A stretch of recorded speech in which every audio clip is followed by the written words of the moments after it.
എൻ്റെ ബാക്ക് യാർഡിൻ്റെ അവസ്ഥ കണ്ടോ? ഞാൻ ഈയിടെ ഒന്ന് വൃത്തിയാക്കിയതാണ് ഇവിടെയൊക്കെ. ഇതിനു മുമ്പ് ഇവിടുത്തെ ഒരു കാടും പടലുമായിരുന്നു. ബട്ട് സ്റ്റിൽ എത്ര ബ്യൂട്ടിഫുൾ സാധനങ്ങളാന്ന് നോക്കിയേ. പക്ഷേ മൊത്തം കീടായി. ആപ്പിളൊക്കെ താഴെ വീണ് കിടക്കാം. ഇത് കണ്ടോ? തൊടുമ്പോൾ തന്നെ ആപ്പിളൊക്കെ വീഴാ താഴത്തേക്ക്. ഇതിൻ്റെ അകത്തൊക്കെ ഇത് ഇങ്ങനത്തെ ഒരു പുഴുക്കുത്തു പോലത്തൊരു സാധനമുണ്ട്. ആരോഗ്യമില്ലടാ ഒന്നിനും. എനിക്ക് കാണുമ്പോൾ സങ്കടമാവുക. പക്ഷേ നമ്മൾ ഈ നാട്ടിലൊക്കെ ആപ്പിൾ കടയുടെ ഒക്കെ അടുത്ത്, ഫ്രൂട്ട്സ് കടയുടെ അടുത്ത് പോകുമ്പോൾ ആപ്പിളിൻ്റെ അടുത്ത് വരുമ്പോൾ ഒരു പ്രത്യേക ഒരു മണമില്ലേ, ആ ഫ്രൂട്ട്സ് മണം അതിവിടെ കിട്ടുന്നുണ്ട്. ഞാനിങ്ങനെ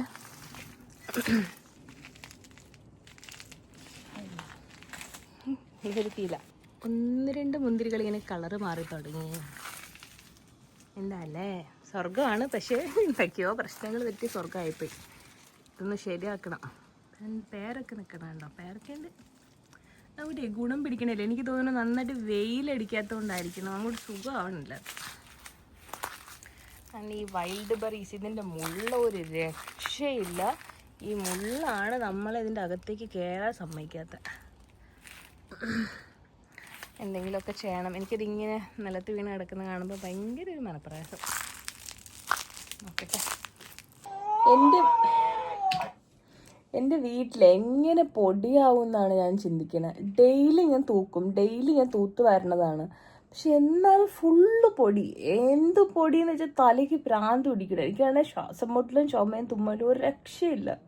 ഞാൻ എപ്പോഴും വിൻഡോ തുറന്നിടുന്ന ഒരാളാണ്. എന്നിട്ടും എനിക്ക് തോന്നുന്നു ഇത് ഇങ്ങനത്തെ ബോക്സുകളും ഇതൊക്കെ ഇങ്ങനെ വെക്കണത് പൊടിയാവാനൊരു ചാൻസ് ആണ് എന്നാണ് എനിക്ക് തോന്നുന്നത്. അതിൻ്റെ അകത്ത് എപ്പോഴും പൊടി ഉണ്ടാവും. പിന്നെ ഇത് കണ്ടോ, ഷൂവിൻ്റെ റാക്ക് ഞാൻ ഇങ്ങനെ വെച്ചേക്കണേ. അപ്പം ഇതൊക്കെ പൊടിയാക്കണ ഒരു തലവേദനയാണ്. ഇതൊന്നും ഒഴിക്കണം. രാവിലെ തൊട്ട് തുമ്മല് തലയൊക്കെ കൂടെ വെട്ടി പൊളക്കണം, തുമ്മി. അതിൻ്റെ കൂട്ടത്തിൽ ആസ്മയുടെ ബുദ്ധിമുട്ടും. ഇനി ഇതിപ്പോൾ പിന്നെ തുടയ്ക്കണം. എൻ്റെ ഇന്നത്തെ ഡിന്നർ കഞ്ഞി കറിയും. ഞങ്ങളുടെ നാട്ടിലെ ഞങ്ങൾ ഈ ഓണാട്ടുകരക്കാർക്കൊക്കെ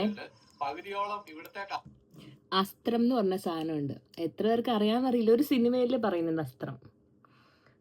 ഇത് അസ്ത്രമൊന്നും അല്ല, പക്ഷെ ഞാൻ ഉണ്ടാക്കി നല്ല ചൂട് കുത്തരി ചോറിൻ്റെ കഞ്ഞി കുറച്ചെടുത്തിട്ട് ഞാനതിൽ കുറച്ച് കട്ടിയുള്ള മാമ്പഴ പുളിശ്ശേരി ഒഴിച്ചു.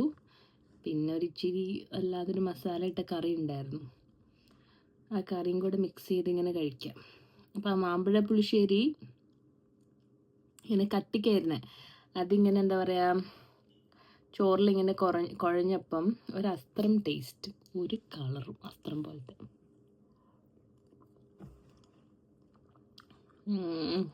അടിപൊളി കഴിക്കട്ടെ. അപ്പോൾ ഇതാണ് എൻ്റെ ഡിന്നർ.